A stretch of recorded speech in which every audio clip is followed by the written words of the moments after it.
Ultra Latina show. Hosted by IDM.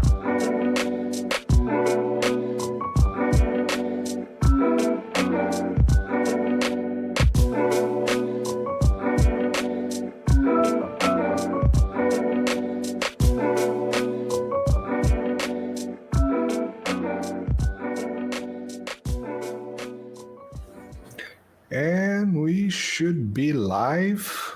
Everything's about okay. In YouTube, I still have the countdown. Is it correct? Oh yeah, it's correct. So we are live, yes. Hello, Nina. Hello, everybody. Welcome, We're everyone. back to the Winter Welcome Latina back show. to episode 3 of the most popular show in the universe, wishful thinking, but eventually I intend for it to be so. No, just it's for so this popular that the Putin is watching us. I know that's the only thing, right? Having that kind of validation at the imperial level is what's really important to me, and this is why I'm sporting a dark Mordor T-shirt, right? You can see it says Moscow. It's in black and white. It looks really dark. It looks really terrifying, much like many Western leaders wanted you to think about Russia. And we kind of mulled about whether or not to discuss the most recent Putin interview, because of course by now it's been a week, but there's a lot to say, even though lots of people have discussed it already. And what we have is the benefit of the tyrant's, I'm using air quotes, own reaction to his own interview that has sort of been making rounds. I watched clips of it this morning. So we can sort of use that as a starting point, and we can talk about some other issues that have come up. What do you think, Marcelo? Tech genius, Marcelo. No tech genius. Everything as usual started with chaos, but it's perfect now, it seems like. I think it's a great idea to do a reaction to a reaction to a reaction, exactly. It's like those YouTube videos of reacting to people reacting to music. And it's basically that same thing, except in politics. So it's more offensive. But this is what we do. This is the realm in which we are in.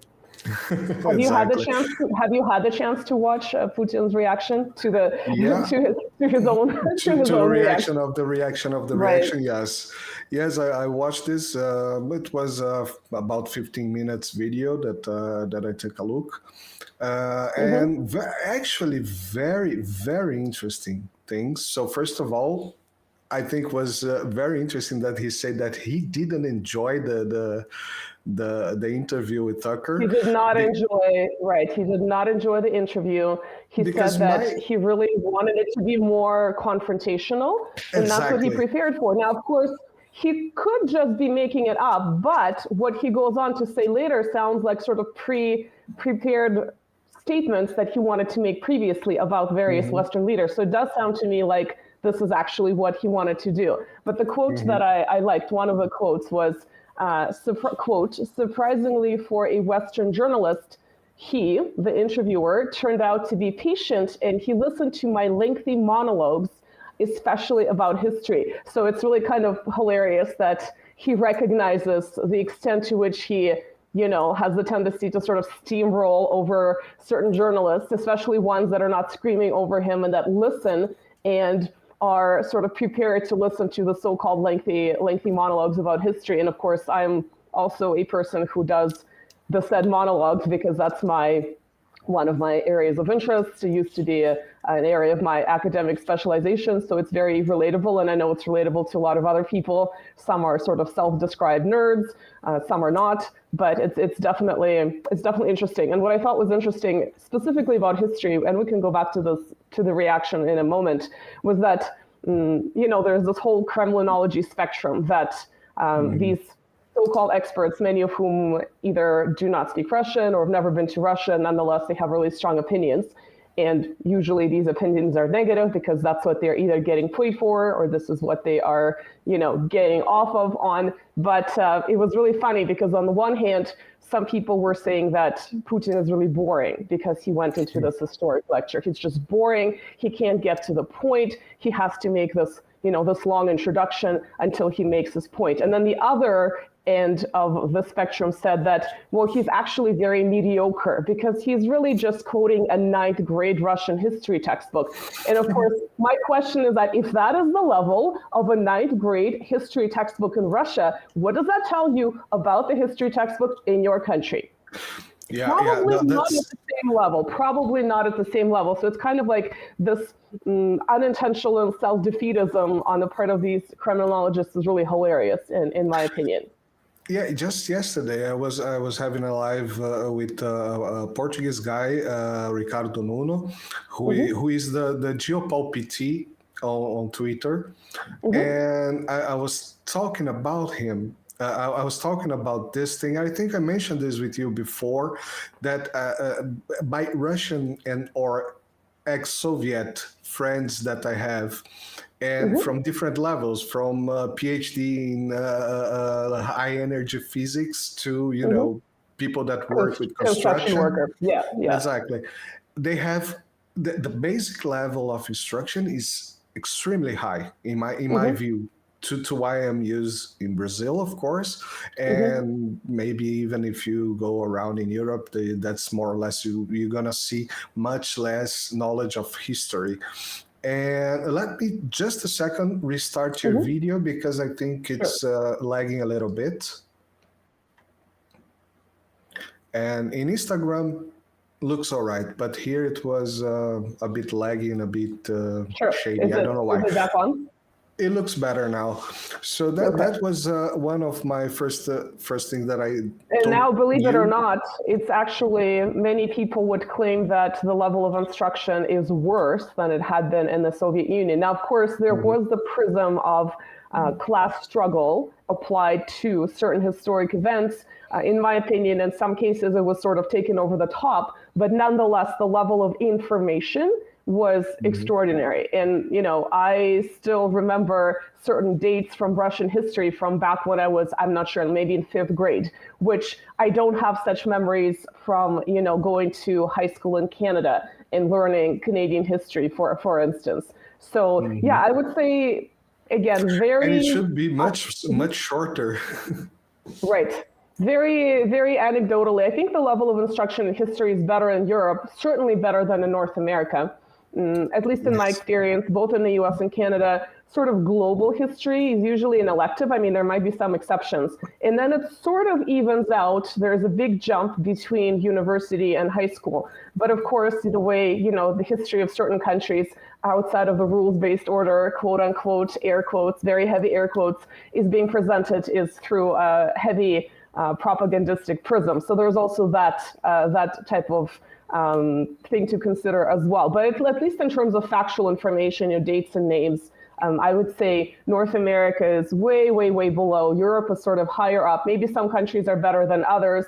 And then I would say Russia is higher, although not as good as back in the Soviet days. And I would say, depending on where in, for instance, East Asia, you know, let's say high school, China, they definitely look at the history of the Soviet Union, for instance, and their level of knowledge is quite high. So it's definitely that gap in sort of public school education is pretty significant. And some may claim that it informs people's perception later on, the way they sort of absorb media and information about certain countries, especially if it's being presented through a certain prism of heavy propaganda, right? So, so that's another thing to consider here. But I mean, I think the most obvious thing about the Putin interview was, you know, the so-called Streisand effect. When, if you don't want something to be heard, you ignore it. If you're going to pump it up by telling people not to watch it, even people who had no interest in it are going to check it out just because it's the forbidden fruit. I mean, it's just such an obvious thing. That's why I don't really understand these European and North American and Western, official Western, again, leaders. I know it's a loaded term. You know, they have all this supposedly advice, very professional advice coming from their political science analysts, et cetera, but they're still doing something so moronic by going on camera repeatedly and telling people not to watch this thing. And of course, even people who have no interest in this, are just going to get curious and check it out and perhaps even learn something from it. So that kind of blows my mind. It actually kind of reminds me of the RT ban in the EU, right? Where it was banned, and then people just jumped on their VPNs, including people who didn't really have much interest in RT. And RT is good. It has its own issues. It's sort of beyond the content of this episode. But you would talk to, again, very anecdotally, you talk to people who had no interest in RT, but now are checking it out because it's this proverbial forbidden fruit. They want to know why this content is no longer accessible to them against the backdrop of we live in this wonderful, universal values society of freedom, democracy, and all the other keywords, in freedom of speech, of course, to a certain extent, but at the same time, you cannot access this media from a foreign country, even though you're bombarded with media from sort of the designated echo chamber. So yeah, it's really kind of interesting that opposite effect that the prescription of do not watch it had, which is so obvious. Again, it blows my mind. What do you think about that? I think that's so. We did a react in the IDM channel here for the Brazilians, and I said a lot of things. So first of all, I really enjoyed the interview. First of all, it was very factual, and that's very rare nowadays. And the Putin, for example, he mentions that actually Tucker first mentioned this, that in the beginning he was rushing up things, and then Putin was a little annoyed, and then he was annoyed. Yeah, but at some point I think they got the tune of the interview. And so Tucker got his tune, the Putin got his tune, and he controlled the interview. Because neither one expected what they got. One wanted more of a Western-style interview where you have quick sound bites, as opposed to this kind of more of an old-school interview. Right, exactly, where you have an old-school interview where you actually give the subject a chance to respond and elaborate, which doesn't happen much anymore. I mean, sometimes it does. And the other one, of course, was expecting something more hostile. At least that's what that's what Putin claimed, and he had his prepared talking points, and then that didn't happen.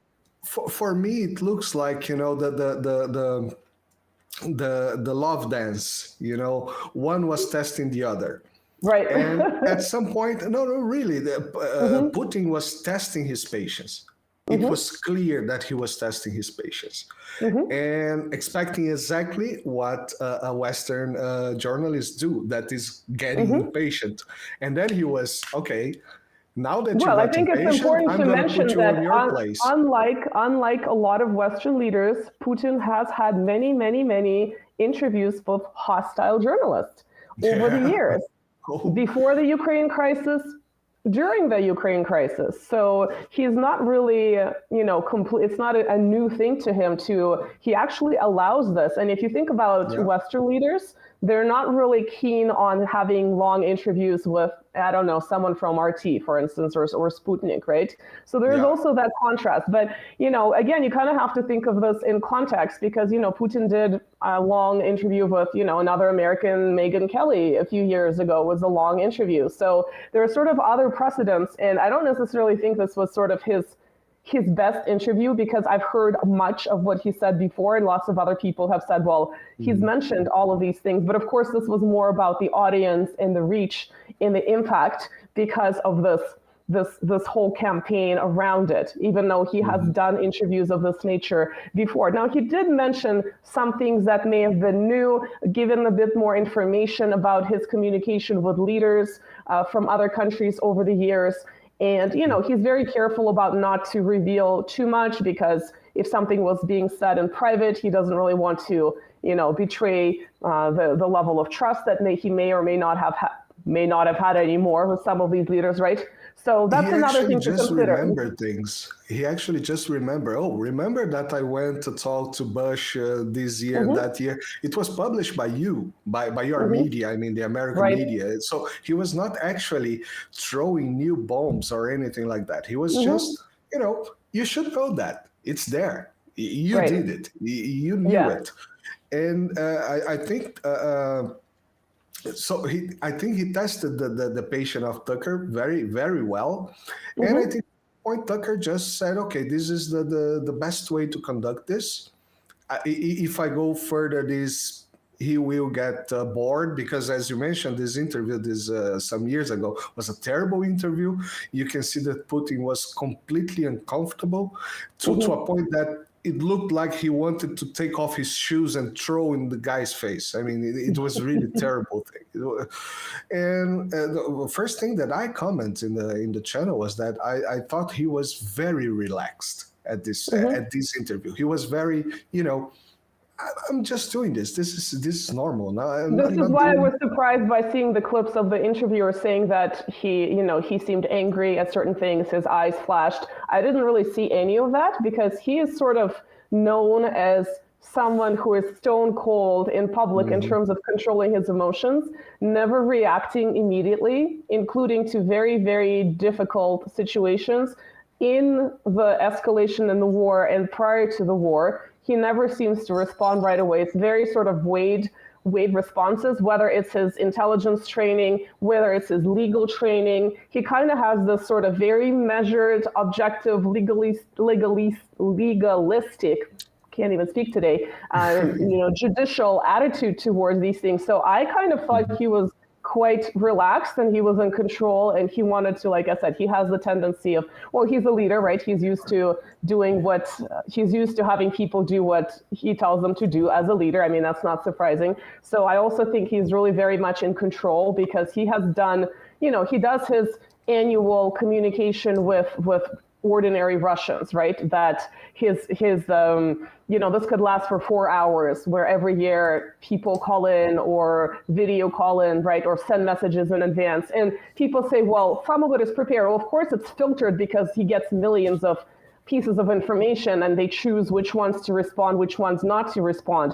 But there are also sometimes things that come up in these annual communications with the voters, whatever you want to call it, the ordinary people in Russia. They're not always positive things that are being said. And so he's used to a certain level of impromptu communication in that format, even if some messages are being screened, which of course they would be, because again, they're going through millions of messages. I mean, there was one time where I tried to get through to ask a question that pertained to something that pertained to a family member of mine who lives in, and I didn't. Putin, if you're listening, I need some help. But anyway, so we know he's listening, because he's on the same page as us historically. Yeah, just before the interview came out to the air, we made a show that basically he cut and paste from what we saw. So he basically stole all my taglines with my he's basically vicariously living through my Western history PhD, which I'm not using in the academia because I despise it. But yeah, he basically stole all my taglines. I'm just kidding. Please don't come after me. But it's really interesting how it's been revived. The Soviet intelligence agency has been revived. Yeah, so my perception was also different. I didn't see any eyes flashing. I saw the sort of very focused, stone cold, statistical, because he is known for having immense amounts of information in his mind, which I don't know how that's even possible, on various subjects. He can talk about statistics about Russian trade. He can then go into some, historical event that happened 700 years ago. He's going to give you some very specific information about that. So he's kind of known for that as well, which I think is an interesting point. That was a takeaway from a lot of Western viewers too. They said, I don't really necessarily like this guy, but I like the fact that he knows this much about his country. Who right now in the official West, specifically this was Europeans, who in Europe knows this much about the country that he or she represents? I mean, I'm not sure. Maybe someone like, the Hungarian leader, Viktor Orban, possibly. I've never seen, such a long interview, but possibly because he seems to be focused on, in some ways, Hungary first type politics. But beyond that, I can't think of a single leader that would have that much information accessible and would be that knowledgeable. And I think that really was, a striking contrast between what they have versus what Russians have. And perhaps that was one of the reasons why some people did not want the level of attention that the interview ended up getting, even though I don't think it was his, best interview ever. So.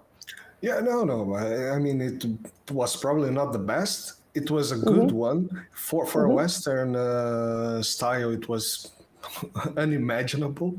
Right. And one thing that I think even Andrei Martyanov, when he reacted to the interview, one thing that the name of the video is like Tucker wiped the floor with Hillary and the mainstream media.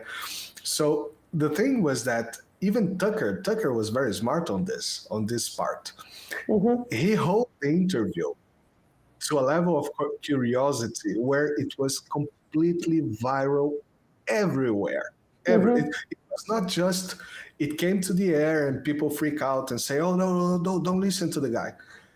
Beforehand, I mean, like days before, they were freaking out on CNN, on everywhere. Hillary gave an interview calling Tucker the idiot, useful idiot. Useful idiot, yeah. They were freaking out. So that was, it just came yesterday. I think it reached 1 billion views. This is absolutely probably unprecedented. Yeah, this is like a pop star level viewership on these popular social media platforms, which is very, very different from your typical Western leader for sure. So yeah, we're almost getting there. We just need, like, I don't know, 900 and right. Just a few. Maybe we should release some metal to a metal collaboration, since we both like metal, and then that'll play into the whole rock star factor, and then we can get more views. So that could be one trajectory. I'll start to create live streams for like 5 days, say interview with I don't know, Xi Jinping, and maybe they freak out beforehand and I get 1 million views. I don't know. Right. And then China's leader doesn't show up because he's like, I don't do this.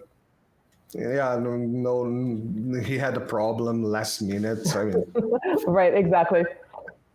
Yeah. So I think it was interesting this react that he did. He also, I mean, he extended the interview. He went, okay, we went to this point, and then there was these things that I wanted to talk about, and he threw up the Blinken situation, the ancestors from Blinken that came from Kyiv. Well, why don't you tell the viewers what that was about? I thought it was really. Exactly. He always seems to refer. I mean, it's the joke is that because he had his intelligence training, he goes to the archives to get the information on the person he's talking about. So it's very precise. So you can tell them what that information was. Yeah, exactly. So the information was that Blinken was talking about his ancestors, his Jew ancestors that fled the old Soviet Union, or not even Soviet Union at the time, the Russian Empire at the time. And they fled to America because of the pogrom of the Jews. But so first of all, the thing was that the pogrom started at 1905, and they fled on 1904. So they kind of that was a very not so subtle. That was a not so subtle jab. Yeah, that it was a year prior to the actual event, which was interesting. But the other one was that all the ones that were major happened to have happened in what today is modern Ukraine. And so what Putin was saying, either you talk about this as Ukraine, or you don't acknowledge that there was a Ukraine at this time because you keep referring to it as Russia. Exactly. So why, what is the purpose of you for doing that? Is that because you want to engage in a propaganda campaign against Russia by talking about these, awful incidents? Or, it's a sort of like the puzzle doesn't quite, what is that expression? Math isn't mathing. So yeah, the math isn't mathing here. 1904, 1905, it was the Russian Empire, but actually it was the Ukrainian territory. But we're not going to talk about the fact that it was in the Ukrainian territory because that doesn't make modern Ukraine look good. So we're going to sort of try to tweak bits and pieces where it sounds believable and plausible, but the archives say, archives kind of reveal the true extent of what had happened. And so it was also interesting when he talked about the way the Russian government intervened in the pogroms, because of course they didn't want that inter-ethnic strife. He talked about the sort of people's militias that were trying to put a stop to this, which was also not something that's mentioned in Western or in some Western sources, that there were people, militias that were trying to put an end to this, these pogroms, et cetera, et cetera. So that's interesting. So the fact that Putin brought this up in his reaction to his own interview does tell you that there's probably some truth to the fact that he wanted to bring all this stuff up in the original interview. He didn't get to it, but he really, really prepared. So he told this Russian interviewer instead. And then, of course, he took major jabs at the German foreign minister, Annalena, who can tell 360 degrees from 180 degrees. And, he talked about it. I thought that was also a great point because, the German media released all this information that one of her ancestors was a major functionary or whatever. Yeah. Right, exactly, during the period of Nazi Germany. And the interviewer actually didn't like this question because I don't think it's he said, do you think Germans have something having to do with Nazism at a genetic level? And of course, that sounds like anti-Russian propaganda. I'm not sure if the interviewer was deliberately asking this kind of question to sound very over the top, but I didn't like that question at all. But of course, then Putin responded by saying that we shouldn't really be judging all modern Germans by, basically the sins of their forefathers. We should be looking at very specific events and very specific information. And of course, he was probably insinuating the support, of the German government, which is one of the biggest supporters of the modern day Ukrainian state. And we know that state has been glorifying certain collaborators at the level of renaming streets, putting up new statues, holding parades, et cetera, et cetera. So there was that, kind of an undercurrent, which was obvious to those who've been following the conflict in Ukraine for the past almost decade now. This April, it'll be a decade, which is really kind of crazy to think about that. But yeah, it was kind of interesting where he said something that, people have been sort of accusing him, saying, oh, this whole denazification, it's so stupid, it's just an excuse. And the fact that they probably would have expected him to say, yes, we should be thinking of Germans as Nazis. And it's completely not what he said. He was completely reasonable by saying, no, we should not be judging all of Germans by the sins of their ancestors, nor should we be judging all of the Germans by the acts of their government. Exactly. Well. One thing also that the Putin always, he's very subtle on this controversial subject. So he doesn't go to the confrontation. He always keep the door open for a diplomatic understanding of the situation. So one of the things that he mentioned to Tucker. Tucker at some point, now reacting to the interview, Tucker at some point looked at him and said that the mustache Germany is gone, and it's not possible to see it because the camera is on the back. But Putin actually laughs when he says that. He says that, and Putin goes like, right. He hasn't. Well, we also know Putin like that. He's also a huge Germanophile. I think it is probably this one aspect of the dissolution of the relationship between Russia and Europe. He's also, a fan of Europe, not the West, but Europe, continental Europe. Let's be more specific, not the UK, but continental Europe. So the big countries, much like, that also kind of matches my own perceptions as far as, their government's actions are concerned. So I think as someone who is fluent in German, as someone who has studied, Germany, who has lived there, et cetera, he has this really positive attitude toward Germany. He knows a lot. So the fact that there's that particular, and he's had good relations with previous German leaders that I would say were much wiser than today's leaders. And of course, some of them have essentially been, kicked out from German public life, like, Gerhard Schroeder or something like that, because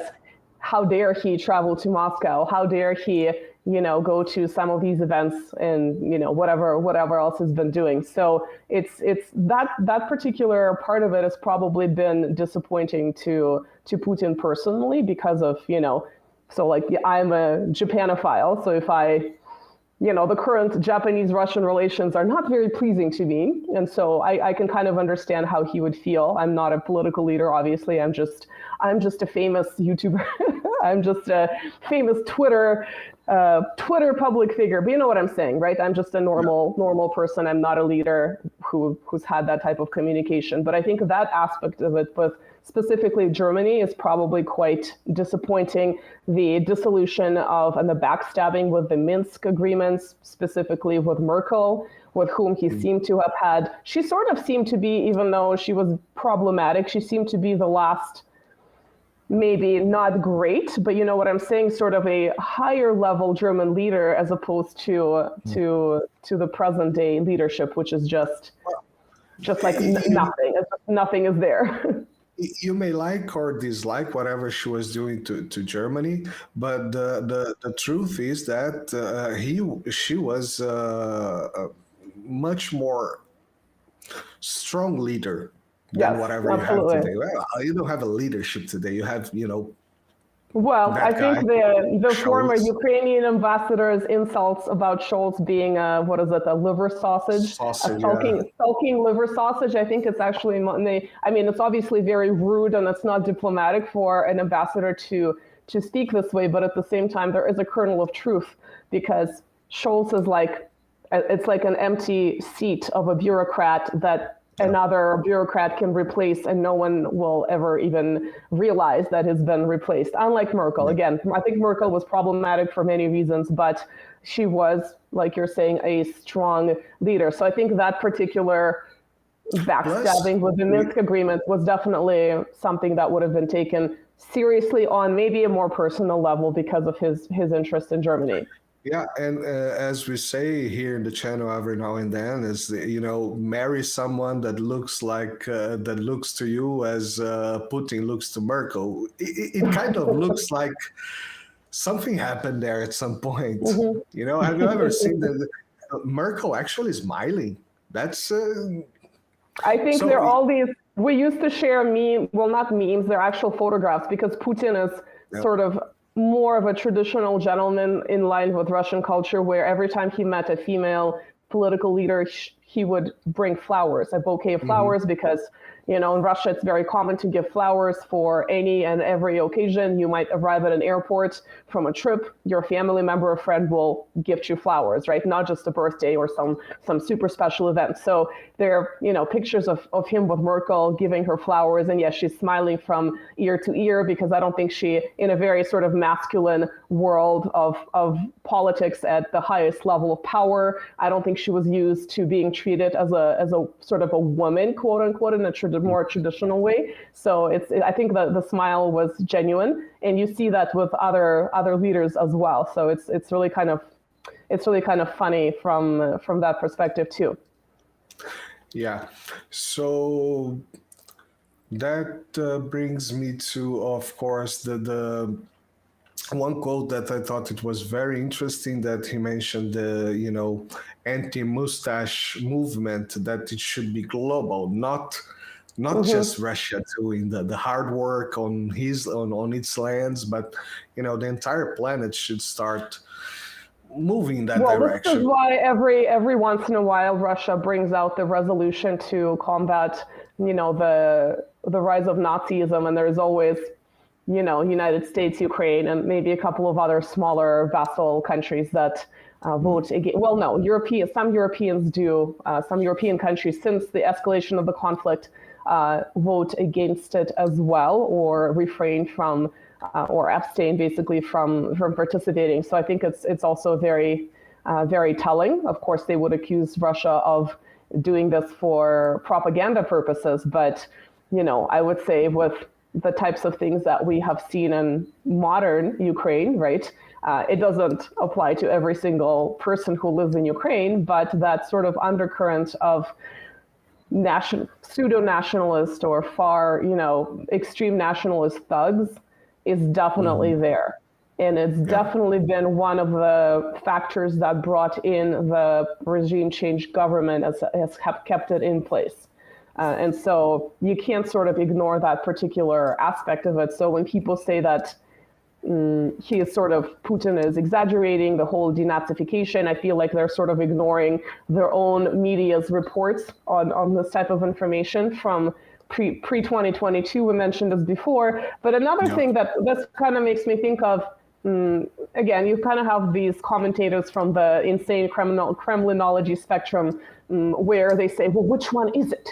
Was it the NATO expansion? Was it the Donbass situation? Was it the denazification? And it's like, well, why can't all of these factors be relevant?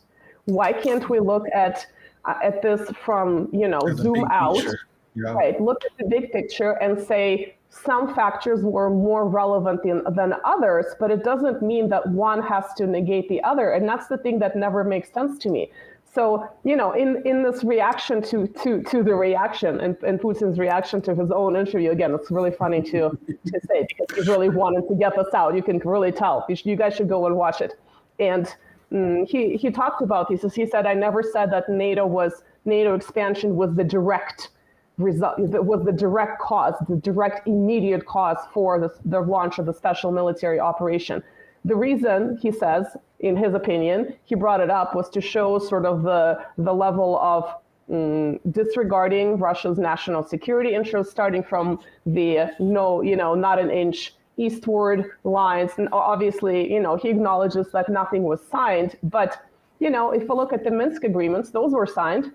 So what use were they if they were signed and ratified and they still, according to Merkel and Poroshenko and the French leader, right? If they were not actually going to be adhered to. Mm-hmm. When I think about this, I mean, look, countries. So people think or should think that the UN is some kind of global law or something like that, but the reality is that countries are sovereign in their lands. So when you have it's very difficult to put this type of law bending narrative that because what the United States say on its side is that, we promise we will not expand NATO, but that's not signing the paper. So whatever, and the fact is that it's the country word. The other side, there's nothing that will bend this to the law of the country. It's a bilateral treaty. We're not going to you don't need to have it in the paper. You have the word. Of course. But like I said, the Minsk agreement was on paper, so what use did that paper have? Zero, like toilet paper. That was pretty much the use of it. So, you can also make this argument. But another thing, it's just common sense. If you're going to be moving a large modern army and weapon systems closer and closer to someone else's borders, at some point, they're going to respond. And had it been another country, they would have responded, a powerful country, we know which country that is, they would have responded much sooner. And I know the argument here, which I think the sort of well-meaning people make, is saying like, oh, what if we put, what if North Korea or whoever outside of the Western establishment carried out a regime change in Mexico and Canada and put weapons there. I think it's not a bad analogy, but you need to take it farther. I'm not going to use the United States because I'm a Russian living in North America. Let's take France. You need to take it one step farther. You need to go to the collapse of the Soviet Union. So let's imagine France. I don't actually want France to fall apart, caveat. Imagine France falling apart per the regions that exist there. And imagine one of the regions is now a separate country, and it has a regime change, and a hostile power puts weapons there. This is how you should be perceiving it, not a country like the US, whatever, has Mexico and Canada with regime changes. No, you need to go one step farther, that the Soviet Union fell apart and lands that were historically Russian were now attached to someone else, with the people. It's not just the land, that's the important part, but the people. So I think those analogies work, but they need to be taken to sadly, the dissolution of the Soviet Union, and then it's going to make more sense.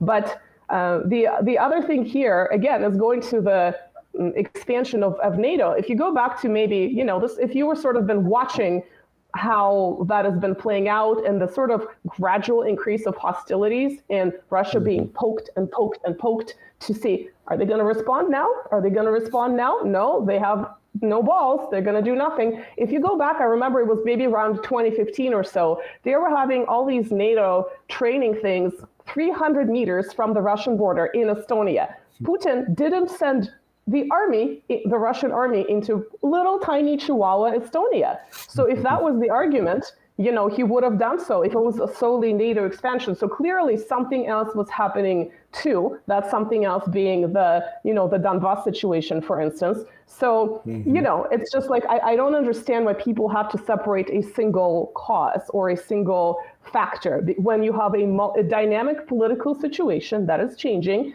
and you have multiple factors, all of which are relevant. Some are more relevant than others, and some are more relevant in sort of the immediate circumstance that, if you kind of look at, lots of people have talked about this already, but if you look at the month or the 2 months prior to the launch of the special military operation, you will see there was this escalation of shelling Donbass that was not there when Minsk was sort of half-assedly being adhered to. So when you kind of see that escalation and the buildup of the Ukrainian troops backed by the official West in that escalation of shelling, and you look at the sort of the graphs, it starts to make sense that something big is going to happen. We have to do something. And I know how a lot of people have pointed this out before, but I think it really makes sense to go back to that time, but also to look at the other factors and see how they interact with each other. But I think it's interesting that Putin brought up NATO's expansion to say,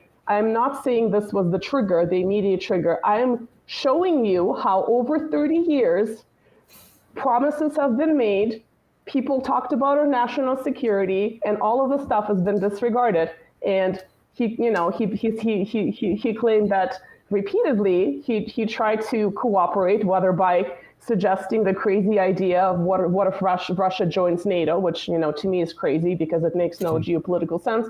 I mean, of course, at the same time, the existence of NATO makes no sense because it's a Cold War relic.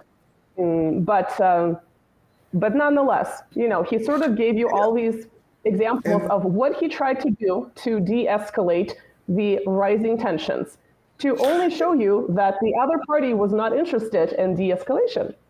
Exactly, and the thing is that how the question is always put. It's not put like, the NATO was slightly growing next to you. No, the expanding and everything. No, the question is, were you afraid that the United States would invade Russia? No, that was not what he said. That was not what he said, and he points out this again on this interview. No, this is, show me the clip where I say this exactly, because it's two very different things, and you can kind of play with words for the public, for the general public. You can but I said this and he said that's different.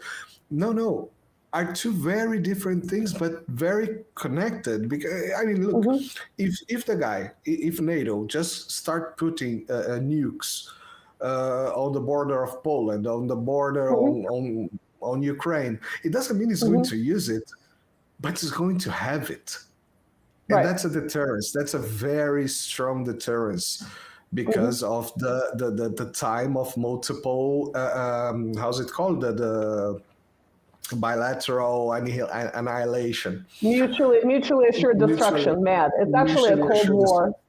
It's something that arose in the Cold War, right? That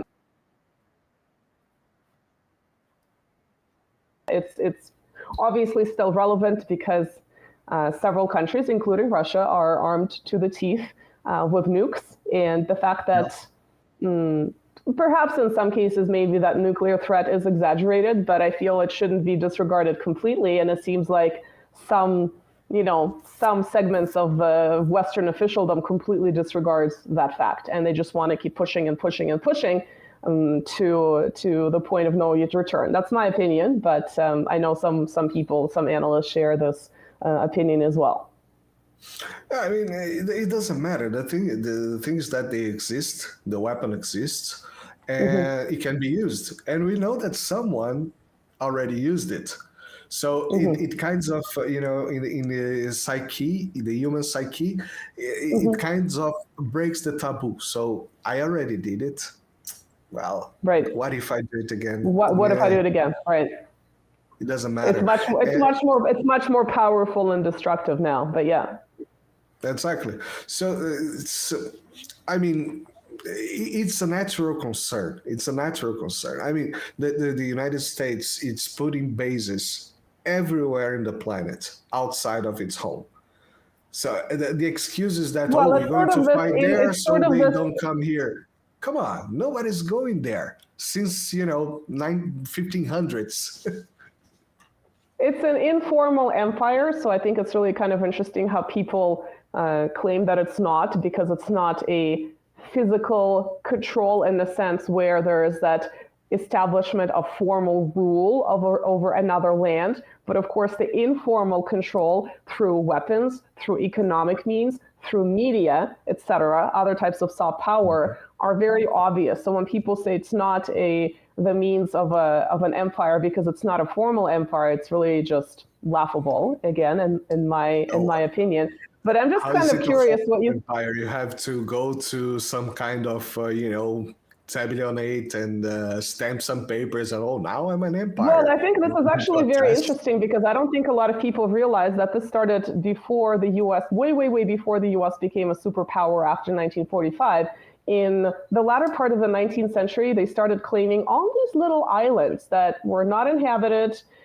They had basically, pardon my French, bird poop that was used for fertilizer for agriculture. And that was the initial reason why they started claiming these islands. But of course, as weapons became more advanced, and in the context of World War II, those islands became more strategically important. So the idea of having these bases all over the world, now of course they're in actual, they're in third countries too, started with control of these little islands in the Pacific, where they were essentially initially getting fertilizer for a growing population in the U.S. in the 19th century. And I would actually, let me just check the name of that book, which I would recommend. You know what? I might have to just pop it in I just read it recently, but it's a great book on this subject by an American historian. And we put the link in the description. Yeah, we can definitely, and we can talk about this book separately as well. I think it sort of talks about that topic in more detail. But I'm now curious, going back to what we started with Putin essentially writing history and talking about history, because this is one of the objectives of this show, right, is to talk about historic events, but also the way they relate to modern politics. This is something that I'm interested in. This is something I've always been interested in, whether formally, academically, or informally. So I'm kind of curious what your take is from listening to his self-described long historic monologues about Russian history, starting from the baptism of Rus, as someone who's not Russian, who's not maybe familiar with some of these smaller key points. Well, so first of all, the thing that most of the things that he said on this interview, we had discussed on the first and second.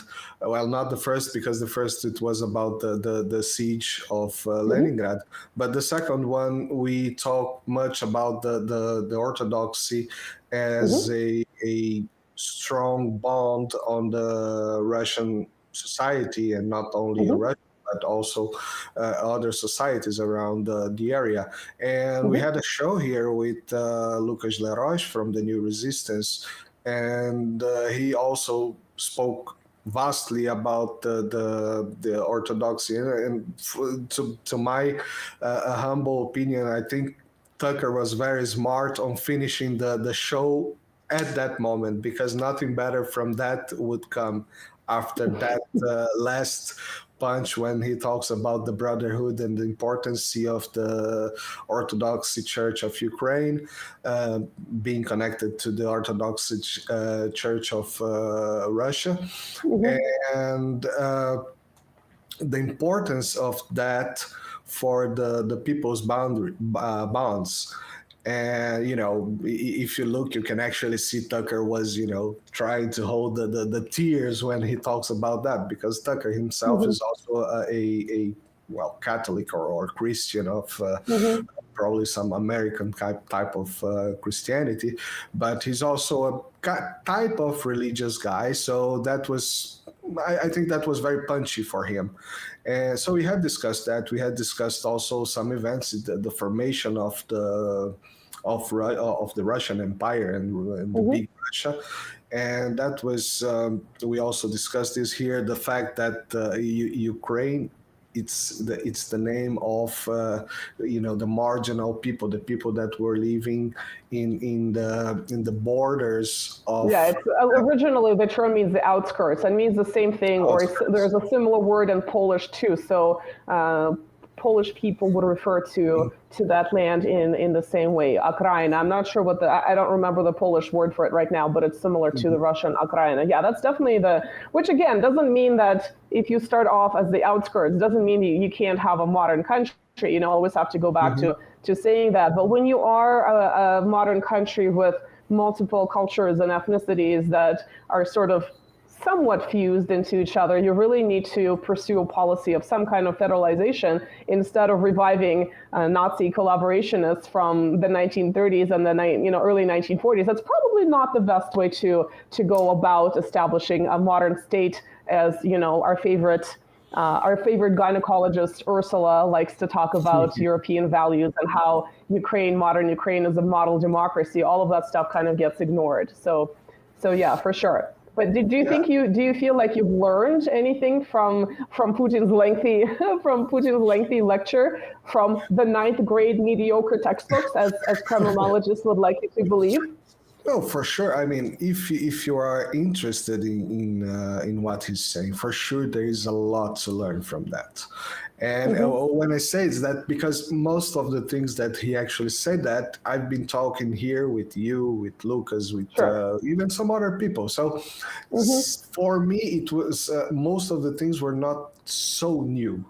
So but it was so. If someone had, but would you say you generally have the opinion, maybe ignoring some of the specific details, do you think generally history plays an integral role in informing modern events and modern politics? Or do you think it's sort of something that should be thrown out with, throw out the baby with the bathwater, kind of like what ideological liberals like to do? I think this actually really reflects the ideology of liberalism, or now I guess we could call it post-liberalism too, where there is this disregard for people's roots, kind of traditional roots, whether it's culture, religion, history, gender, et cetera, where there's complete deracination from things that from the structures and institutions that people have considered important to them for centuries, millennia, right? So I think the fact that some of these criminologists would laugh at the fact that Putin delved into this historic discussion actually says more about the ideology and just this complete perception of humans as a people, as not people that have a culture, a language, or religion community, but as sort of a real community, not a community like a subculture, right? Something that has been around for a long time, although many of these communities have eroded in the modern era. But it really kind of shows their perception of people as these autonomous human units that can sort of randomly adopt whatever identity, right, air quotes, that they want, whether it's, today I'm this religion, tomorrow I'm that religion, or perhaps I can have 5 religions at the same time. I can change gender at will. I'm going to be a member of multiple subcultures. It's just, I'm kind of exaggerating, but it's a sort of that idea where you also disregard history and the way it informs modern politics, international relations, and other other aspects of our life. So I'm going to give an example that I saw these days on Twitter. So it's Carnival now. This week it's Carnival time, and Brazil is very known by its Carnival. It's probably one of the most known on the planet. But it's one of sort of the biggest celebration of its kind on the planet. Exactly. It's a huge event for the entire country. So the thing was that some people, some of these new woke whatever people were saying, crazy things like, oh, the carnival only started because of the African slaves that were, and that's very, very stupid thing to say. I mean, the carnival today in Brazil, one of the biggest qualities to the most known carnival in Brazil, which is in Rio de Janeiro, a little bit in Sao Paulo. It's the samba and the samba schools and, the parade, all that thing, the contest. And that has very strong African roots. But the thing is that carnival here in Venice, a couple of kilometers away from me, it's probably millennial. And, the masks, one of the masks is the very known one with the big nose. The plague doctor? The plague doctor? Exactly, it's the plague doctor. They used to have that big nose to put some spices and things to purify the air so they would not get sick or sick by the sick. Right. So it's a very dangerous time right now where everybody's trying to rewrite history. So that's very dangerous per se. And I think history is very important, yes, to understand the current affairs and to also understand who we are. So we're starting this week, tomorrow actually, a project here in the channel, like the Winter Latina show, I think, but it's going to be monthly with Rafael Machado, who is the Brazilian who is translating Dugin's books, as you did in the US. And so I only did one. And now I've been dubbed the translator, which is nothing wrong with that. But it's books. I know it's like the most evil thing you can do is to translate a book on philosophy. It's horrible. It's just pretty much like going after and killing kittens or something like that. But it's just I've been sort of dubbed as the translator, which like there would be nothing wrong with that, but I don't want to take credit from other people. And and speaking of books, I did check the title. The book that I referred to is called How to Hide an Empire, and it's by Daniel Immerwahr, who is an American historian. So I think you people, the listeners here, would really find it interesting. It's also written really well. It's an interesting book. It's not a boring history book. Some of them might be more old school. It's an interesting read. But yeah, if you want to learn more about the history of the American empire from perhaps a surprising perspective, is definitely a book that you should check out. So there we go. How to Hide an Empire. Please send me the link later. It's on Amazon. It's you can download it everywhere. So it's on Kindle. So this project with Rafael is going to be we call it like a milestone, zero milestone for a civilization. And this project started in my mind on our first show, not the Winter Latina, before that, the first time that we talk here, that I kind of put on the table the difficulty to describe Brazil as a civilization, and you kind of gave me a slap on the face, say no, Brazil does not fix as a civilization,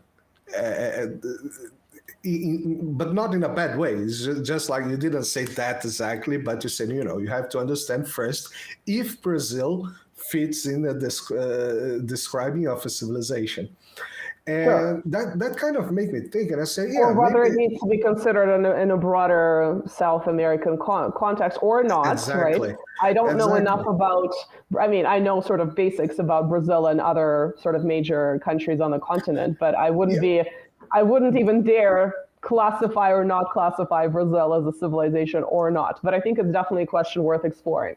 Exactly. Because there are multiple models of civilization. And, people usually think of Huntington, who had his, Orthodox civilization that's sort of like Western Christian Europe, and then there's like the Asian, or China was kind of in its own category, but there are lots of other models going back to ancient Greece, and everyone had their own sort of idea and their own parameters as to how define a civilization and how these civilizations communicate with each other. So that's why I would not only not be equipped to describe Brazil, but also there are different models that you can use to do so. So yeah, but I didn't take that as offensive or whatever people may think. No, it just made me think, and I think you're absolutely right. Not only South American, but maybe Ibero-American, which is the Iberian Peninsula, which is not just Portugal, it's Portugal and Spain.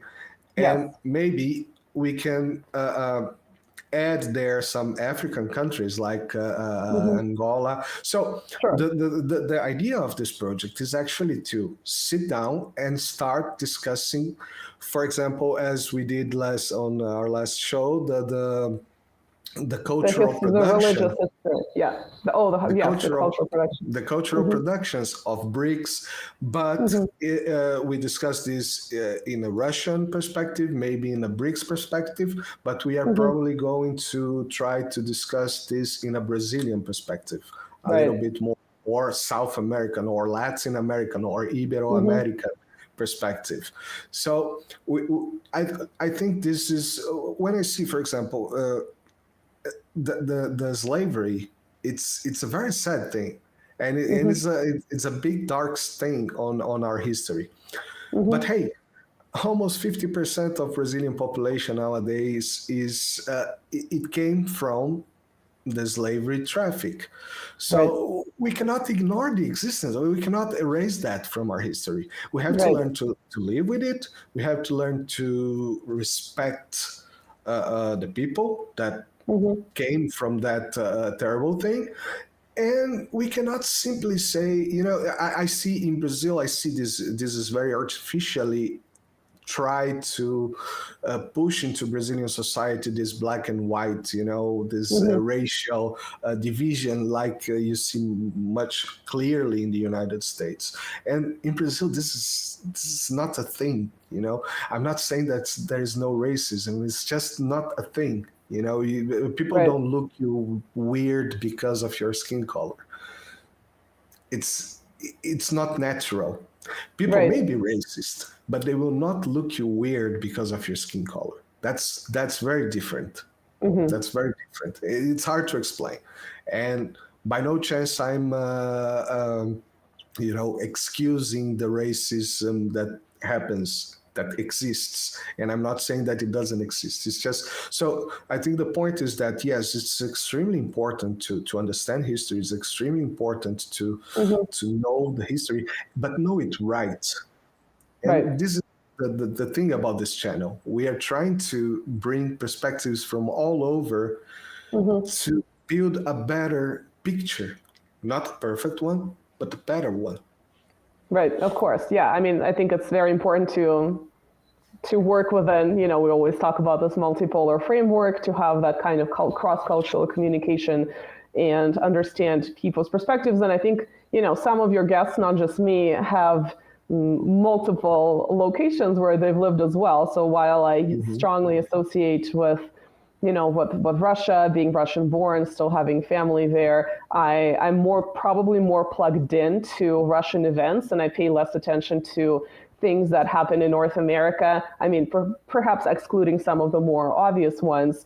Nonetheless, I've lived in North America for a long time, so you kind of also have that diaspora perspective as well. I mean, you yourself are technically, right, a diaspora, Brazilian diaspora in Europe. So I feel like that adds another layer to this understanding of history and being able to see things.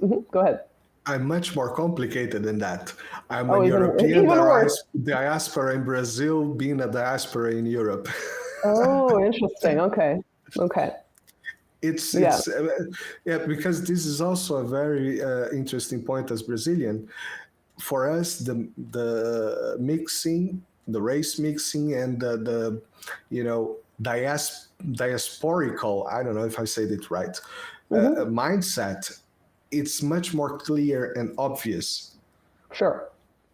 because we know that nobody know, but we know that most of us in Brazil did not come from there. So it's very recent.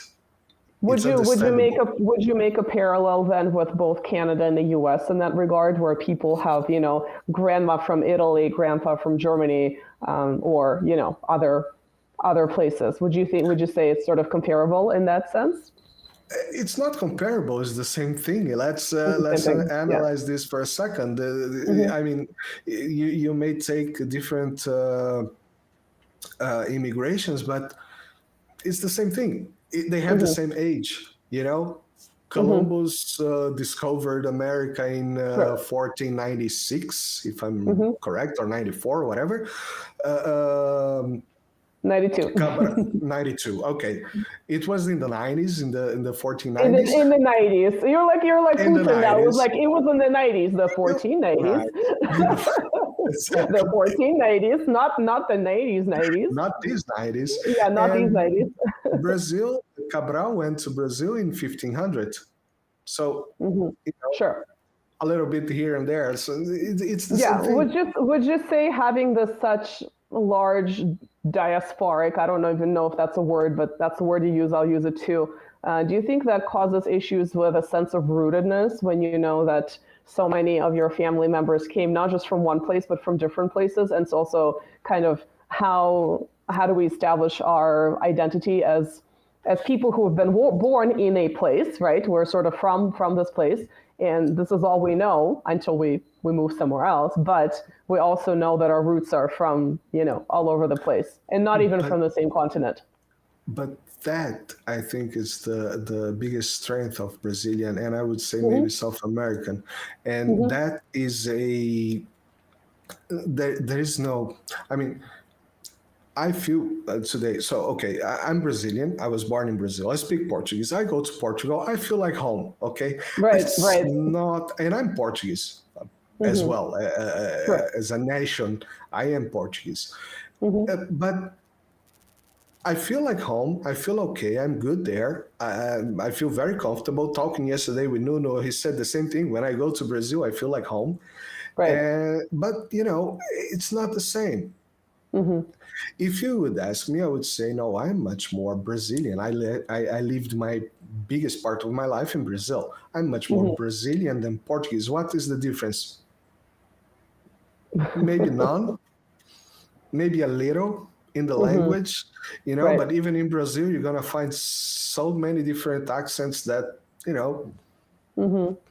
potato. So sure. I think the fact that we accept this miscegenation and that we are from there, but we came from everywhere.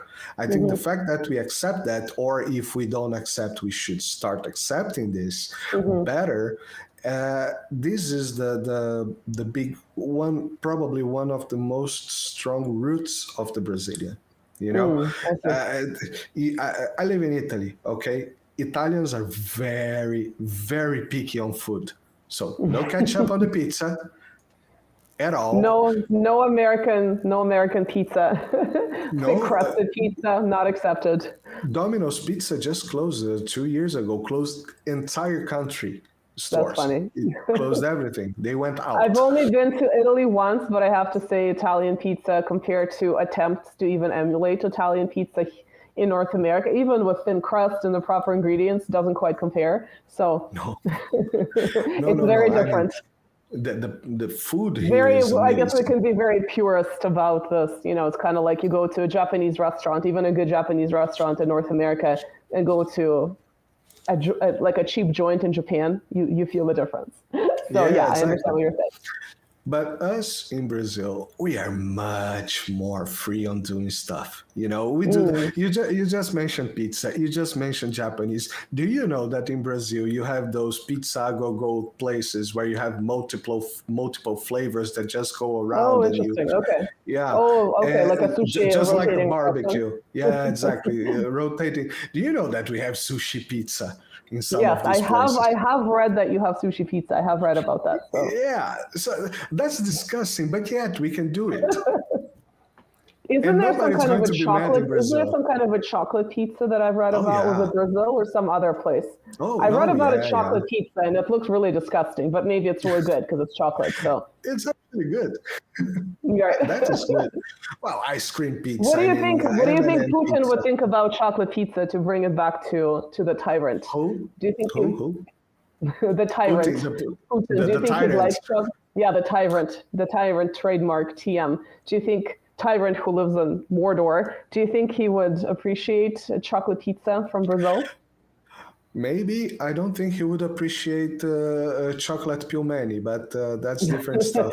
Chocolate pilmeni, yeah, that's definitely going to be an insult not to be, that you cannot come back from. You might be thrown out the window, as criminologists like to claim.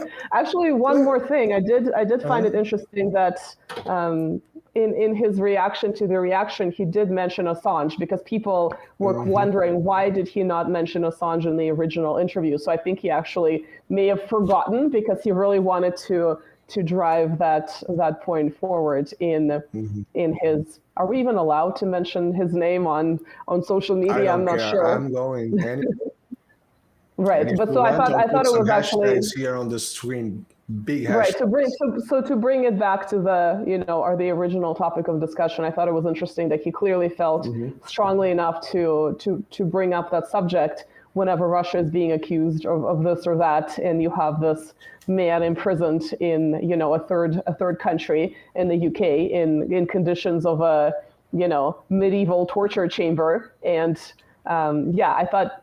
The fact that he made a point with this Russian journalist that I am going to talk about this, he clearly sort of had his list of, okay, we're going to talk about the, Kiev in 1905, we're going to talk about Annalina's Nazi grandpa, and we're going to talk about Assange. So he kind of had his list of the things I wanted to bring up in a more hostile interview, and I didn't, so I'm going to go through them. So that was one of the points. So I thought it was really interesting that he did mention it.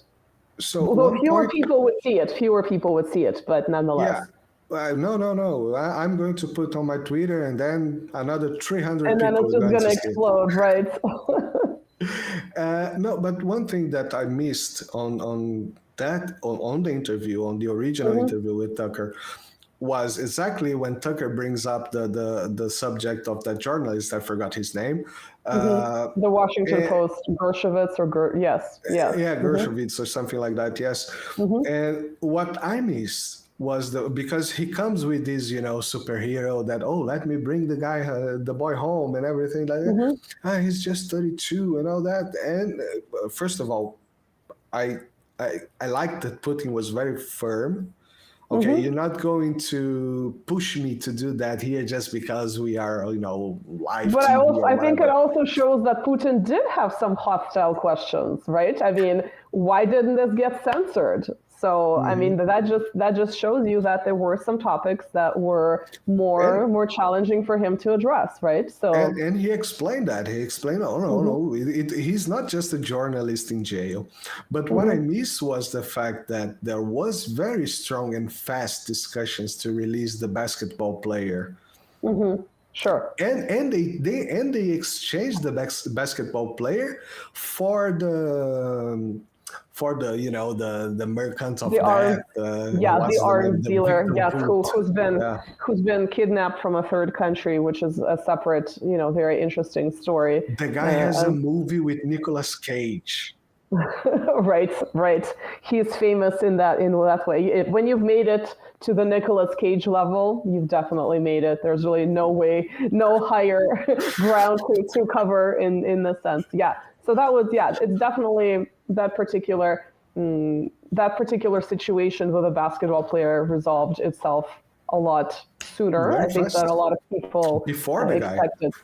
Right, exactly. So there's, but I mean, it also shows you that there are certain diplomatic channels that are always open, and that there's some behind the scenes communication that most of us mere mortals are not privy to. And that even though there is this dissolution of the relationship between the official West and in Russia, there's still that communication happening, and hopefully more of it can happen so that more common ground is sort of on bigger issues can be found, not these prisoner exchanges, but something bigger, like hint, the war in Ukraine to resolve itself at some point before we die. That would be nice. So yeah, I think that's kind of a smaller but a hopeful sign from that interview. Yeah, and so from your what's it called? Post. Post is the wrong name. The article. The article Sure. is much better name, exactly. You already mentioned here before on this conversation about the situation about the ideology, and communism, liberalism, fascism, and liberalism survived. Sure. And all this, left, right, white, red, becoming obsolete. And that comes to me to ask you about exactly about Dugin, that we also brushed here before, about the fourth political theory. What do you think about that? And I have one small question later, but I would like to maybe finish with that. Sure. Well, so first of all, the article you're referring to is something I wrote in 2015. So it's almost 10 years old, right? So it was my reaction to the war in Donbass that has since then escalated to the war in Ukraine. So I always have to correct people who said the war started in 2022. We have to correct them and say, no, it actually started in 2014, because what's been going on in Donbass is very much real, especially if you've been watching it unfold in real time. So the point of that article was to show you how there's civil wars are very complex things, right? And so you can look at different countries. You can look at the American Civil War, how it's still a topic of discussion in the context of, let's say, its history of slavery, but also some other issues with the differences between states in the North and the South, et cetera, sort of beyond the point of this conversation. But the Russian Civil War is kind of similar in that regard, because generally it was a much more complex situation than reds versus whites, but usually that's how it's portrayed. And so there's some segments of Russia society that would mostly associate themselves, of course, with the revolutionary people who eventually established the Soviet Union, but others, sort of a smaller percentage, would perhaps claim themselves to be monarchists. So it's kind of this issue that has been resolved, but maybe not completely resolved. And so when I wrote this article, I was looking at the way that some monarchists were participating, people with self-described views that would sort of be maybe not necessarily anti-Soviet, but very pro sort of late imperial Russia. And then you had people who were explicitly very much invested in Soviet history, and how those two the two groups were cooperating in the context of this, the Donbass militias, and the sort of popular struggle against the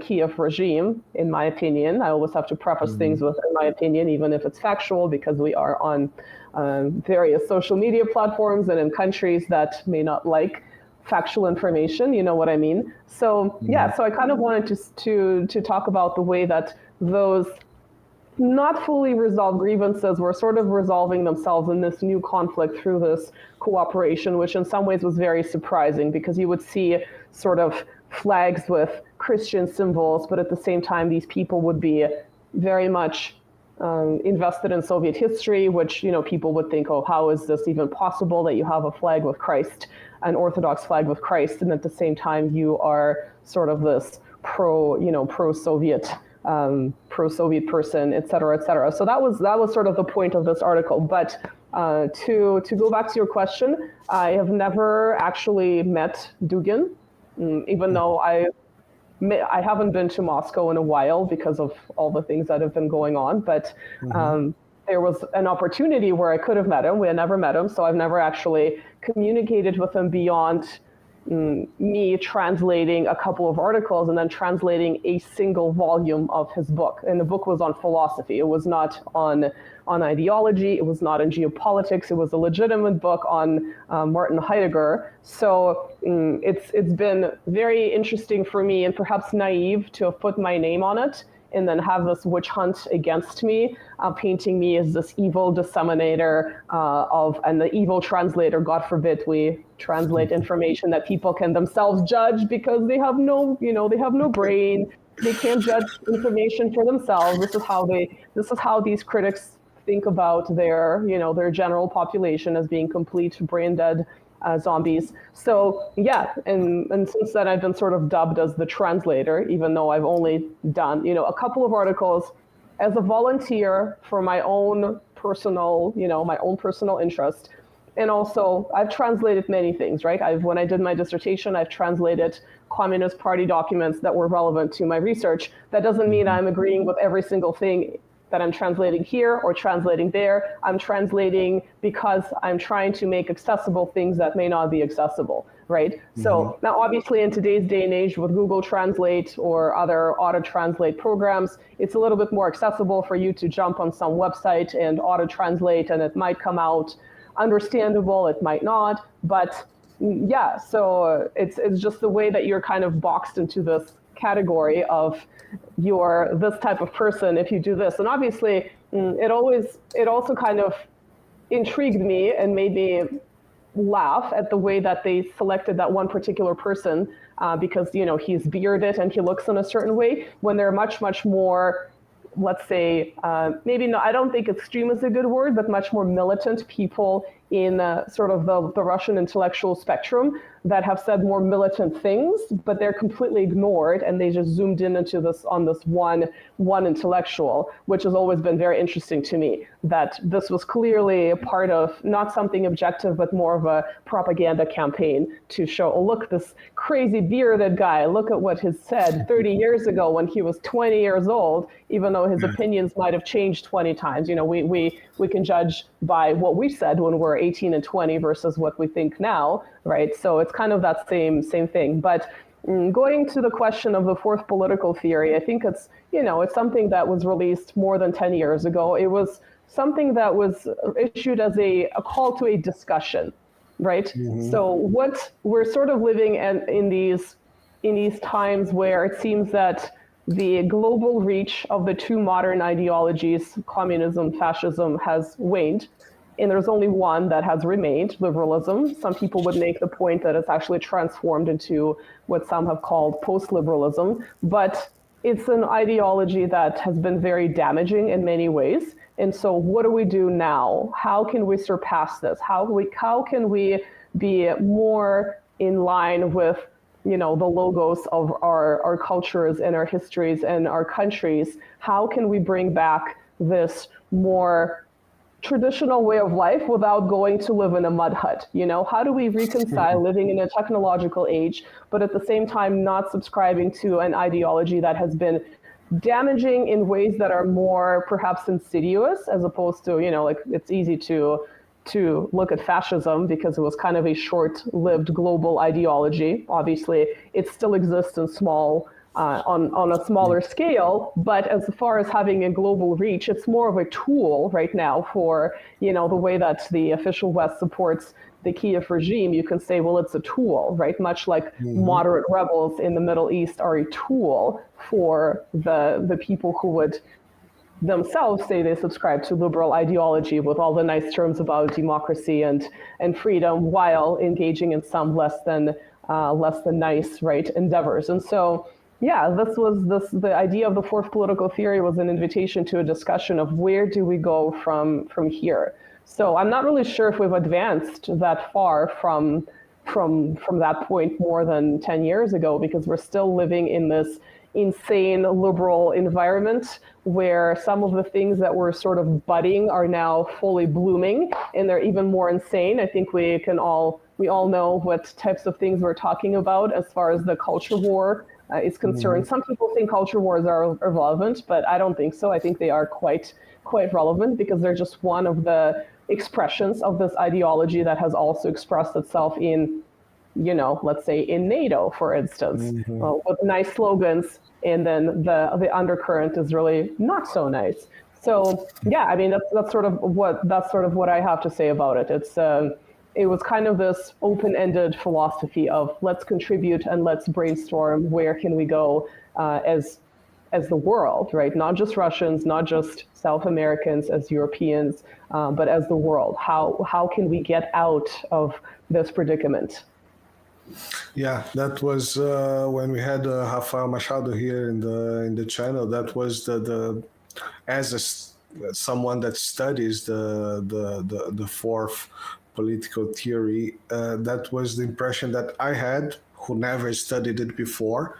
And I was actually quite amazed by the fact that, Doug in Brazil and in Europe, he's seen like, a far right guy, or all these labels that they like to put on people that, are not them. Well, there is just this cherry picking going on from things that might have been said in 1989. And then they're going to pick something that was said in 2014, and they're going to splice it together and show you, oh my God, this is awful. But if you were to do this to anyone, it's going to have a similar effect, because people's views change, people make different arguments. I mean, you can make an equally reasonable argument that he's very far left, as far as sort of having social justice economically, having sort of more of a fair system of access and social welfare. You can make an equally strong argument that he is far left, right? So I think that shows the way that the current political compass is outdated. If you're sort of, the same person can be painted as this and that, and these two things are completely in contrast to each other. He's a fascist. No, he's a Nazi. No, he's a communist. And how can you put all of those together? Well, it's because you don't quite understand, well, first of all, you don't quite understand ideology. You're just using kind of labels instead of going to the root of what each ideology may have meant and what the sort of the focal point of each ideology was. You're also engaging in propaganda, but also it shows you that there are limits to subscribing to, let's say, one party's platform in, country A. It doesn't have to be America, it doesn't have to be Germany, whatever, right? So it just kind of shows you that the limits are much, much more significant than they would have been, 50 years ago. Yeah, the thing is that the political debate got extremely stupid and limited. At a level that is just, white versus red, left versus right. And we just need to expand. We just need to go back at least to some debate on the sphere of I guess political. I normally think in systems, and I normally think of from a very broad perspective. And then of course, yes, you can go down and look at detail. So sometimes when people are debating certain things, to me, it's like, well, one does not negate the other, much like I was saying earlier. These things can be reconciled in a certain way. So I kind of feel like I'm always thinking systemically, not always, often. And so and then I just have to realize that not everyone thinks in this way. Some people are sort of bogged down in a kind of more minutia type content, and perhaps it's deliberate. It's probably easier to keep people occupied and angry at more minutia type content, as opposed to broader. So if you look at the modern left in the West, they are more concerned about gender questions than they're concerned about workers' rights. There's really not much of the original left that was more conscious of class and economic issues that are very relevant in the age of inflation and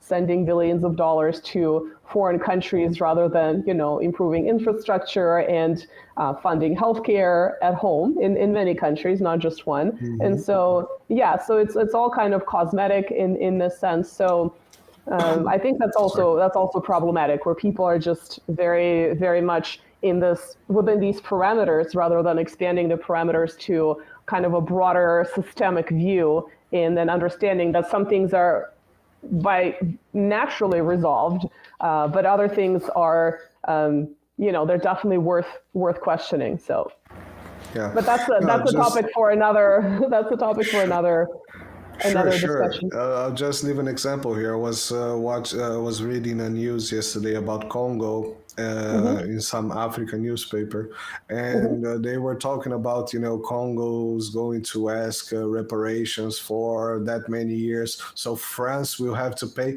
Well, what if France just say no? What are you going to do? You're going to invade France, right?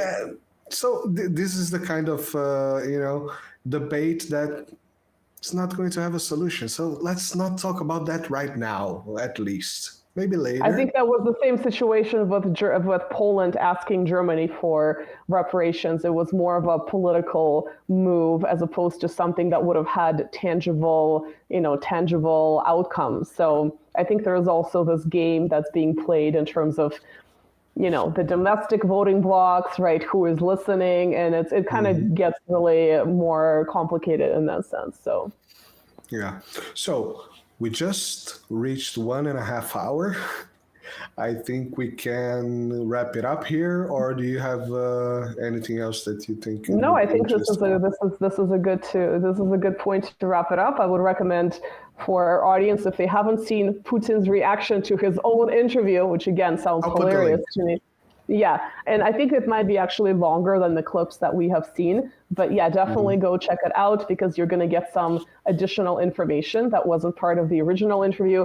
I would also recommend watching other interviews because this by no means is the sort of the mother load. It's just, it was pretty good. It wasn't the best one that I've seen, but at the same time, I think Putin always performs quite well in these environments, whether they're hostile or friendly. So I think we'll have a lot more to say. I don't think this is the last we're going to hear of it, basically. Yeah. We might have to jump back in thinking like, oh my God, it's been 5 months. We're still talking about this. This is unbelievable, but it might actually happen. So thank you for watching, everyone. Maybe he accepts my invitation and comes to the IDM channel. Well, now that he sees my dark Mordor Moscow t-shirt, he's definitely, how can you resist the dark Moscow, the evil Kremlin with all that's missing is like a red light coming out of the St. Basil's. That was actually funny in the mid 2000s when you saw all this anti-Russian propaganda. They would show St. Basil's, which is like a church, and they would say it's the Kremlin, and then they would have this red light coming out of it, but it wasn't even the Kremlin. So that shows you the level of Kremlinology in some parts of the official West. It leaves much to be desired. I'm going to ask you this because the preview, the teaser for the interview that Tucker did, he says, we have the Kremlin here in the back. But is that red building the Kremlin? Well, I didn't see the teaser. So the red building, what some children call the Candy Castle, is the St. Basil's Cathedral. But the red square is like a big, it's a big area with multiple buildings. There are multiple historic churches there, and of course the Kremlin. So it's definitely, you wouldn't say the Kremlin referring to a church, is my point. But if you talk about the Red Square, then I think it's okay to say we're at the Red Square and you can have a church in the back. But yeah, I haven't seen I don't remember. In the back, but I know. It's always here. It's always in my heart. It's on my t-shirt. Well, no, it's not on my t-shirt. It's St. Basil's that's on my t-shirt. Wait a second. It's not even the Kremlin. Yeah, there you go. So thank you for watching, guys. Hopefully you have something to say in the comments. I'd love to read them and see, especially if you disagree with me and challenge me to a debate. And we will see you, Tech Genius Marcelo and talking head Nina. We'll see you in, I can't believe I'm talking about myself in the third person. We'll see you soon, basically. Next week. I need caffeine, yes. Good idea. Thank you, guys. Next week, next Thursday, we're back. Tech Genius is going to apologize because the image of Nina's camera was not the best today, but I'm going to work on that. Next time is going to be better. Thank you, everybody. See you next Thursday. Bye-bye.